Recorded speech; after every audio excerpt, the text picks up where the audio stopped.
Mums atrodo, kad jau mada nuėjus Skalūno.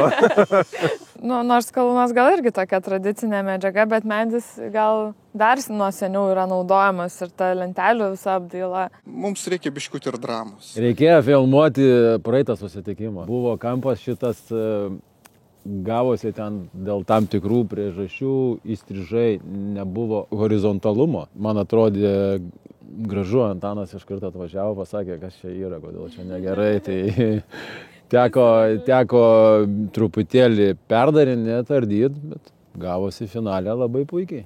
Tai prieš gerą savaitę jis nebuvo horizontalus, truputį buvo pavirtęs. Ir kai mes jį pamatėm, paskui nepavyko žiūrėti. Jau kojos pradėjo linkti. Marijus bandė gaudyti. Nes panašus lūžis įvyksta priešingam pastato kampe, tik jisai atvirkščiai lūžta. Ten nuo antro aukšto eina tiesi plokštuma ir jinai lūžta į pastatą. O kaip paslėpėt lietaus sistemą? Čia yra plokščias stogas ir lietaus nuvedimas paslėptas po apdaila.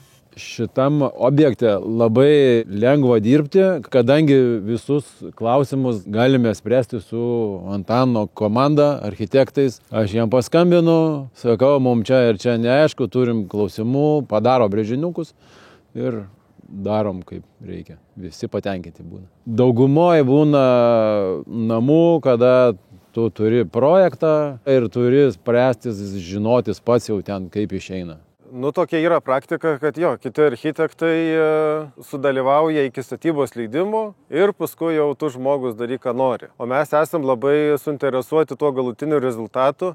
Plius mes esam ne tik architektai, bet projektuojam interjerą. Tai jei mes apsiemam projektuoti namą, tik su ta sąlyga, kad mes darysim ir vidų. Stengiamės maksimaliai dalyvauti visame procese, nepalikti ir užsakovų, ir statybininkų likimo valiai, kad ieškotumėm tų sprendimų ir patys tada susipažįstam su visa situacija, žinom, kaip vyksta tie dalykai, kur ateityje tada gali išvengti papildomų problemų, numatant viską net projektavimo eigoje. Tai kažkaip stengiamės dalyvauti visame procese ir jau iki pat galo kaip užsakovai įeina į namą. Daugeliu tai atrodo nepriimtina ir mes daug prarandam darbų. Nes, bet ir labai daug energijos mums reikia atiduoti, kad iki pat galo ten ir po kelis ir daugiau metų būni su užsakovu ir šalia aplink tą namą visą vaikščiai.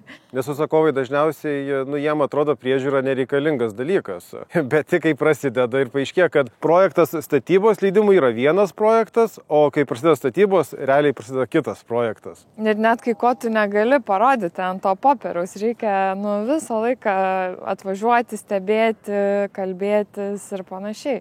Tai smagiausia paskui, kad užsakovai patys labai įsijaučia į tą visą procesą. O ar sudėtinga su statybininkais būna?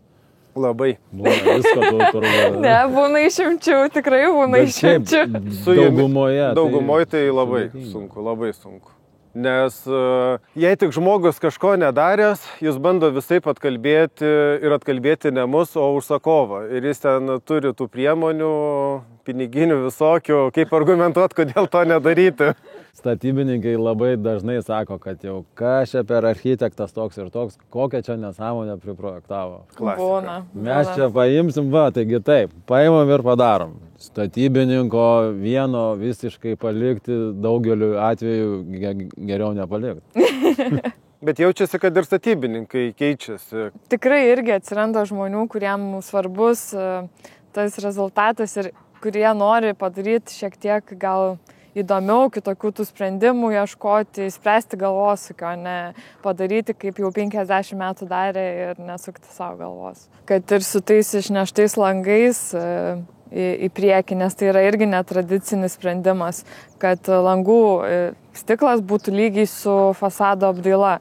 Reikėjo sugalvoti ir kaip fasado apdaila prieis prie langų rėmų ir kaip juos išnešti ant kokių metalinių plokštelių ir panašiai. langus derinam pusę metų. Bet čia gal labiau yra ta situacija, kaip stiklistai, pas stiklistus dirbantys konstruktoriai, kurie atsakingi už langų montavimą, nenori priimti to iššūkio, apie kurį mes ir kalbėjome. Daryti kitaip, negu yra darę, tai gavosi, kad mes viską subraižėm patys. Ta prasme, tu jiems siunti brėžinį ir jie turėtų perkelti savo. Ir tada gaunasi kai kokioje, mokykloje. Ten ne tau konstruktorius sako, kaip daryti, bet tu konstruktorius sakai, tai mums tai norėtųsi, kad būtų atvirkščiai, kad tu pasakai, duodi savo viziją kažkokią ir jis tau padeda ją įgyvendinti. Gali būti, kad šį kartą jūs juos išmokinote.